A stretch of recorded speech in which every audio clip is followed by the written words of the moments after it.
মজার পিঠাটা আমি কিভাবে মিনি কিচেনে ভাজলাম আজকে আমি এই ভিডিওতে সম্পূর্ণ দেখাবো। আর কি কি আমি মিনি কিচেনে তৈরি করছি তাও দেখাবো। কিভাবে আমি চুলায় আগুন ধরাইছি তাও আজকে সব এই ভিডিওতে সম্পূর্ণ সব দেখা যাবে। ভিডিওটা একদম স্কিপ করবেন না, আমার পাশে থাকবেন। দেখুন আমি প্রথমে অনেক বৃষ্টির কারণে বাইরে যেয়ে রান্না করতে পারতাম না। এখন আজকে আমি সুন্দর পুকুর পাড়ে নতুন একটা সেট আপ নিয়ে চলে আসলাম।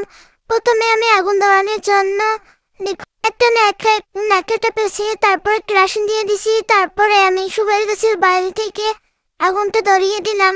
এখন সুন্দর আগুনটা জ্বলতেছে। তারপর আমি আমার ধরানোর পর আমি কড়াইটা দিয়ে দিলাম। এখন আমি তেল দেব। তেল দিয়ে সুন্দর করে আমি পিঠাটা ভাজবো। দেখুন আপনারা ভিডিওটা একদম স্কিপ করবেন না, দেখি না আমি কিভাবে কি করতেছি। ছোট ছোট হাঁড়ি পাতিলে রান্না করতেছি কি কষ্ট, তা শুধু যে রান্না করি সেই বুঝে। তেলটা গরম দেওয়ার পরে তেলটা গরম হয়ে গেছে। গরম হওয়ার পর আমি ভুট্টাগুলো দিয়ে দিলাম। সুন্দর করে ভুট্টাগুলো দেখুন ভাজতেছি আর সবগুলো উড়ে গেছে। পাশে আমার বাচ্চারা অনেক অপেক্ষা করছিল যে আমি এই পপকর্নগুলো ভাজবো, তারপর ওরা খাবে। কিন্তু দুঃখের বিষয় হলো আমি প্রথম যেবার পপকর্নগুলো দিয়েছি সবগুলাই উড়ে গেছে। আমি বুঝতে পারি না, সারাটা দেওয়ার পরও সবগুলো উড়ে গেছে। তার আগে আমি পিঠাটা ভেজে নিয়েছিলাম। চিনেছি পিঠাটা আমি নিজেই বানাই নাই, আমি কিনে আনছি দোকান থেকে। কিনে এনে তারপর আমি ভাজলাম।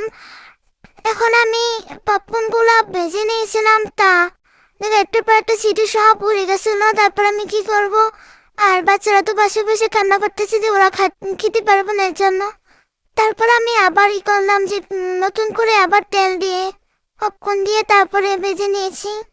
তখন আর উড়ে যায় না, তখন ওরা খেতেই পারছে। নিশ্চয়ই আপনারা আমার ভিডিওটা কেমন হয়েছে অবশ্যই জানাবেন। আমার এই সেটআপটা কিভাবে সুন্দর হয় কিনা সেটাও জানাবেন। আর আমি কি কি করলে ভিডিওটা আরো সুন্দর হবে সেটাও আমাকে জানাবেন, কারণ আমি নতুন। আপনারা আমাকে উৎসাহ দিলে আমি নিশ্চয়ই ভিডিও করবো।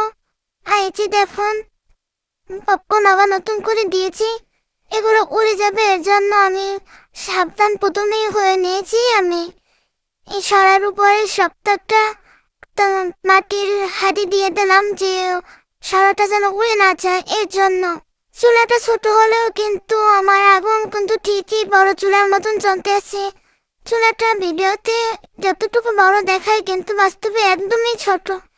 এই যে হাঁড়িটা হয়েছে একদম অনেক ছোট। এটার ভিতরে বুঝেন তো চা চামচটাও কতটুকু জায়গা নিয়েছে। একটা ফ্রিজের থেকেও অনেক ছোট লবণের মাটির মতন এটা। এর ভিতরে আমি পিঠাটা আগে ভেজে নিয়েছিলাম, কিন্তু ভিডিওটা আমি ধরে রাখতে পারলাম না, ডিলিট হয়ে গেছে, এর জন্য আমি দুঃখিত।